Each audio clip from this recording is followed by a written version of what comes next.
Welcome to Candid Conversations with Candidates, brought to you by Crowing Power in partnership with Lakes Media Collaborative and the Brainerd Lakes Chamber. I'm Lisa Paxton, and it's my pleasure to welcome Sally Jacobsen, who's a candidate for Brainerd School Board. Sally, thanks for joining us. Thank you very much for having me. Great to have you here. We're going to start with your opening statement and then go into our questions, so go ahead. Okay, well, good afternoon. I am Sally Jacobsen, and I am running for school board in District 181. I have lived in the Brainerd Lakes area for the past 18 years with my husband and 3 children, although I do have long ties to the Brainerd Lakes area.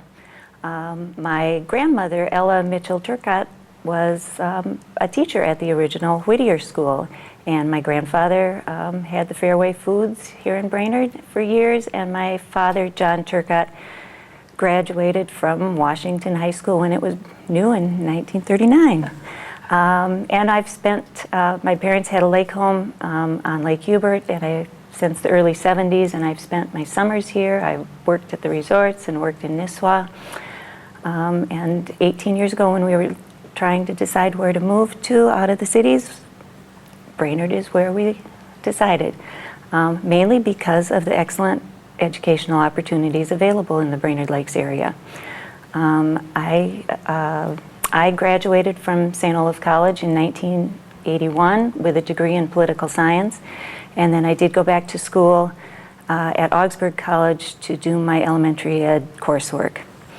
My husband, Paul, is a lawyer and a mediator here in the Brainerd Lakes area, and my 3 children, Lissy's the oldest, and she is currently a math teacher at an international school in the Philippines.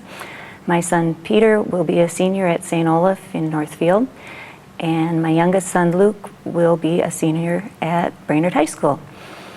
I have extensive volunteer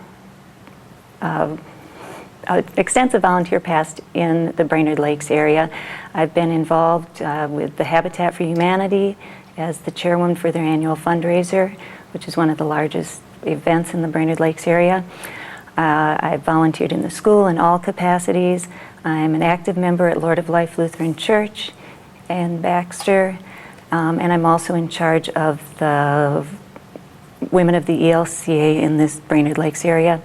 I've also got lots of other volunteer opportunities, and I am a substitute teacher in the district. Okay, so great. Well, let's roll into some questions and get to know you even more than that opening. What will be your top priority if you're elected? Top priority is really keeping the opportunities that have been available in the Brainerd Lakes district and keeping that excellence. We have a lot of wonderful sports activities, a lot of arts, band, choir, and orchestra. I want to be sure that those activities continue in the Brainerd Lakes area.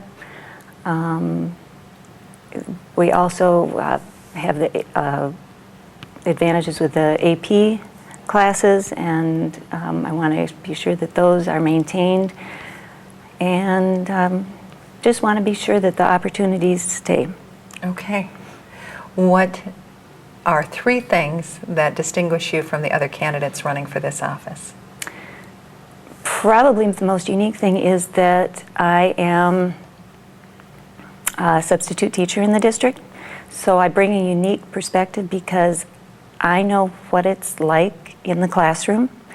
I have subbed in all of the elementary schools and at Forest View.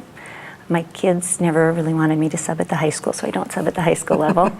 But I know what the challenges are, and I also, as a parent, I know what I want in the educational system. I also, although there are 2 other women running, I also think it's important to maybe get another woman on the school board. Let's see if I come up with a 3rd thing.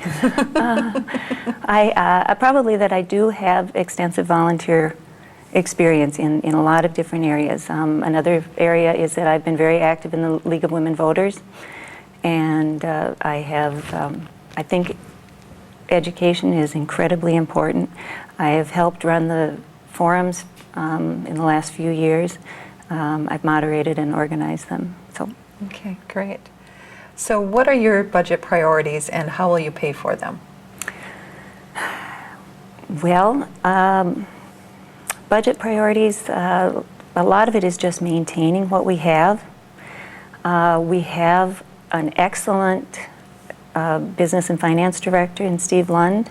I have met with him already, even though we're still in August. That was my first priority, was to go talk to him when after I filed as a candidate, because the finances are important and we need to know what we're dealing with.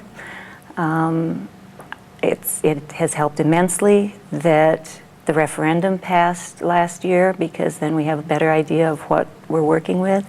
I was on the committee that helped pass that and worked very hard on it. But I think the finances it's important, and we need to know where the money's coming from. And it's also important when the state takes their time paying us and tries to balance the budget on the backs of the school districts. We need to be aware of that. Okay. Workforce preparation is important for our Brainerd Lakes area businesses. What will you do to ensure that students are prepared to enter the workforce? That's a good question. I've talked to a number of business owners, and that's been their number one comment, is that you need to be sure that the school district has in mind that we need a quality workforce. That's incredibly important. And I think it's a good thing with partnership with the community. And we do some job sharing. I know at the elementary level, junior achievement people come in and talk to the kids, and they love that. It's good experience both for the kids, but also for the adults that come in and see what it's like to be in a classroom. And that particular junior achievement curriculum has gotten so much better over the years that it really engages them and gets the kids to think. But there are all sorts of different things that we could partnership with the community. Okay. You talked about recognizing the school district's challenges with your experience. What do you think is the district's biggest challenge? At this point right now, we don't have any real hot button issues this year, but I think the biggest challenge facing the district is probably our aging facilities.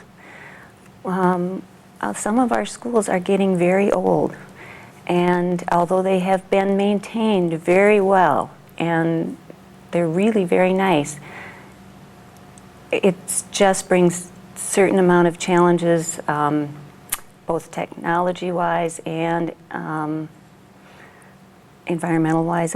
They're expensive to heat, and I think you need to have a long-range plan, because you don't build a school overnight. And I'm not saying that a school needs to be built, but you need to at least know what you're dealing with. And I worry that maybe some maintenance has been kind of delayed because of the budget cuts in the last few years.